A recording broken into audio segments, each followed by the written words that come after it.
क्योंकि जब हम बाइबल में पढ़ते हैं तो दो बहनें, मार्था और मरियम, एक बहन क्या कर रही है, यीशु मसीह के आने से पहले उसके लिए बहुत सारी ऐसी चीजें तैयार कर रही खाने के लिए, लेकिन एक बहन तो नहीं कर रही है काम।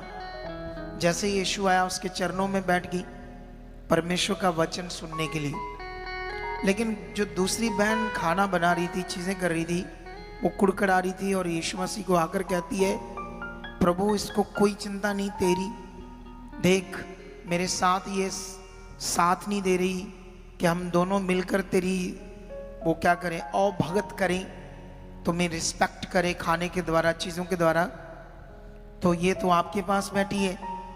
तो यीशु मसीह ने उससे कहा, इसने जो भाग चुना है वो बहुत उत्तम है। हालेलुया। जो ये सुन रही है ना परमेश्वर का वचन, इसने जो भाग चुना है वो बहुत उत्तम है। तो मैं प्रचारक हूं, तो मैं वचन को जानता हूं राइट क्या है, सही क्या है। अब सोचो आपके लिए हमने सैलरी पर पेड बंदे रखे हुए हैं खाने के लिए, लंगर बनाने के लिए। संडे को जो रोटियां पकाती हैं बहनें आकर, उनको भी हम पैसे देते हैं, ठीक है, इसलिए ताकि आप वचन को सुनो, इसलिए ताकि आप परमेश्वर में बढ़ो, इसलिए ताकि आपको समझ आए, आप बुद्धि में बढ़ो, परमेश्वर के साथ चलने वाले बनो, इसलिए हम ऐसा करते हैं। हर बंदा जो भी यहां आया है, चाहे वो हम तो सब जानते कि यहां हर कोई अपने भले के लिए आता, बस प्रभु के घर में, परमेश्वर के रास्ते में हर जन किस लिए आते हैं, सिर्फ अपने भले के लिए। जैसे कोई दूसरे जगहों पर जाते हैं, जैसे मान लो कई तरह के डेरे हैं ना, अलग अलग डेरों के नाम है, निरंकारी, राधा स्वामी और भी कई डेरे, ठीक है। वहां पर ऐसी कोई शिक्षा नहीं कि आपका भला होगा, वहां पर ऐसी कोई शिक्षा नहीं आपकी ये प्रॉब्लम चली जाएगी, ये आपका रोग जाएगा, ये बीमारी जाएगी। वहां ऐसी कोई भी प्रार्थना नहीं होती, ऐसा कुछ भी नहीं वो करते हैं जिससे लोगों की बीमारी जाए या दुष्ट आत्मा जाए, सोच कर देखो। लेकिन फिर भी इतने लोग उनके साथ क्यों? अब लाइव चल रहा है ये बता नहीं पाऊंगा पता तो है हमें, कितनों को बात समझ आती है। अब कोई चंगाई नहीं है, सिर्फ एक चीज वो कहते हैं, नाम जपो, आप सचखंड जाओगे, बस सिमरन करो, नाम जपो, जो हम आपको नाम शब्द देंगे उसकी भक्ति करो, तो भक्ति करो, तुम्हारा रूह, तुम्हारा आत्मा सचखंड जाएगा, बस यही टीचिंग। यहां अभी एक चीज सीख लो, बाइबल में लिखा परमेश्वर का राज्य बातों में नहीं, उसकी सामर्थ्य में है। जिस ज्ञान में, जिन बातों में पावर नहीं है, सामर्थ्य नहीं है, वो परमेश्वर की बातें नहीं। कितनों को बात समझ आती है? जिन बातों में पावर नहीं है, सामर्थ्य नहीं है, वो बातें परमेश्वर से नहीं है। लेकिन हम जो बातें कर रहे हैं, जो हम आपको ज्ञान दे रहे हैं, जो आपको वचन दे रहे हैं, क्या दे रहे हैं? उसमें पावर है, उसमें सामर्थ्य है।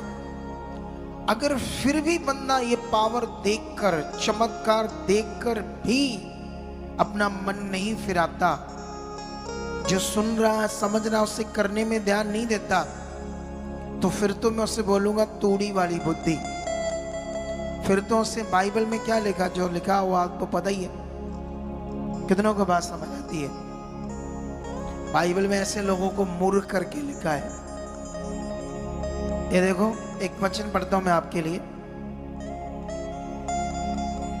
ये वचन तो कोई और है, लेकिन वो वाला वचन तो नहीं है जो मैं आपको समझा रहा था। उसके लिए तो मुझे नीति वचन में जाना पड़ेगा, वो सारी चीजें आपको समझाने के लिए।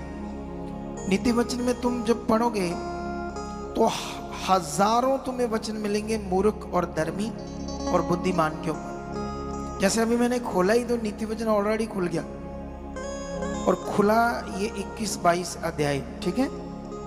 एक वचन मेरे आंख के सामने आ गया, इसे पढ़ देता हूं मैं। नीति वचन 21:20 में लिखा, बुद्धिमान के घर में उत्तम धन और तेल पाए जाते हैं, परंतु मूर्ख उनको उजाड़ डालता है। ये समझ आ रहा है कि नहीं? मूर्ख और बुद्धिमान की बात हो रही है। यहां तुम्हें हजारों वचन मिलेंगे मूर्ख के ऊपर। बाइबल में लिखा, मूर्ख परमेश्वर के वचन को तुच्छ जानता है।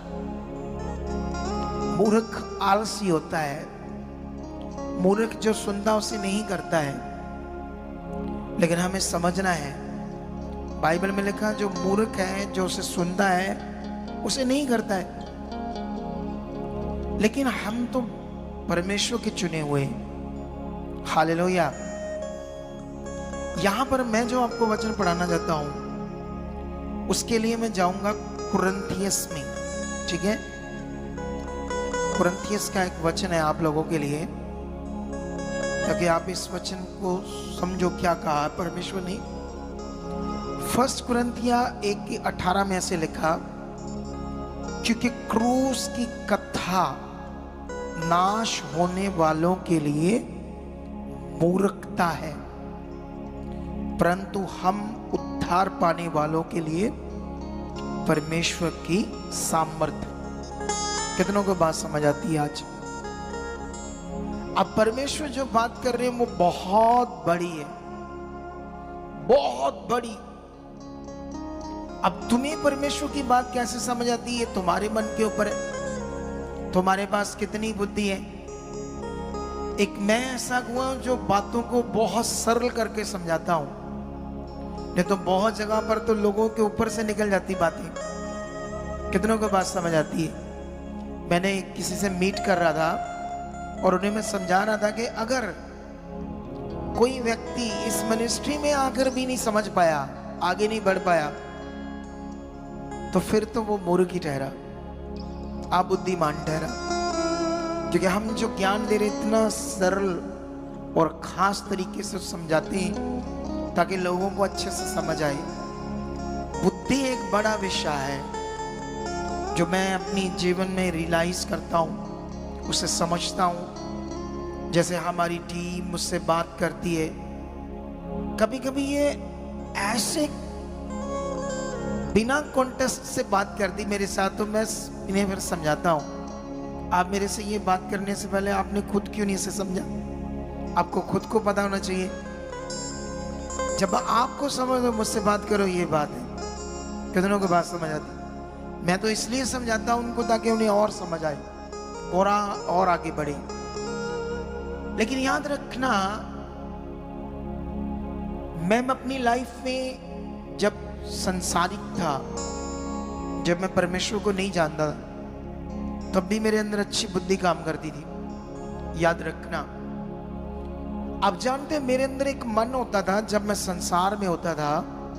मान लो मैं जैसे मैं दिहाड़ी लगा रहा हूँ, काम कर रहा हूँ, मैंने सब कुछ किया, मेहनत किया, लेबर की, सब कुछ किया मैंने, ठीक है। तो जब मैं लेबर कर रहा था तो मैं ऐसे सोचता था, अगर मैं खड़ा रहूंगा, काम नहीं करूंगा, तो मालिक आ जाएगा, मुझे देखेगा, तो बड़ी बुरी बात होगी। मैं ऐसे सोचता था। लेकिन आजकल तो डांटो, समझाओ कि तू क्या कर रहा है, तू कुछ कर ही नहीं रहा। पता नहीं कैसी बुद्धि के होते हैं लोग। इंसल्ट भी कर दो तब भी ठीक नहीं करना उसको अच्छे से। तो यही फिर फर्क है उनमें और मुझ में। अगर मैं ये चीज तब जब मैं परमेश्वर को नहीं जानता था। आज ये सेवा करने वाले कितने हमारे साथ हैं, बच्चे हैं, कैसे ये काम करते, कितना ध्यान देते हैं, कैसे ये बात को पकड़ते हैं वफादारी से। मैं कभी कभी सोचता मैं संसार में था, आप तो परमेश्वर के पास हो। जितना आनंद और मजा परमेश्वर के काम में, संसार के काम में नहीं है। बोलो, वो तो एक सिस्टम है दुनिया का कि करना पड़ेगा। बिजनेस, कारोबार, दिहाड़ी तो करनी पड़ेगी क्योंकि उससे पैसा आना है। तो पैसे से चीजें चलनी है। कितनों को बात समझ आती है? लेकिन अभी ये बात सीख लो, जिन जिन लोगों को ये मौका मिला है, अगर वो ये ध्यान नहीं देते तो बाइबल के वो वचन पूरे होते मूर्ख और बुद्धिमान में। नीति वचन में बुद्धिमान और मूर्ख के ऊपर इतना ज्यादा लिखा है ना, आप सोच भी नहीं सकते, इतना ज्यादा लिखा है। कितनों को बात समझ आती है?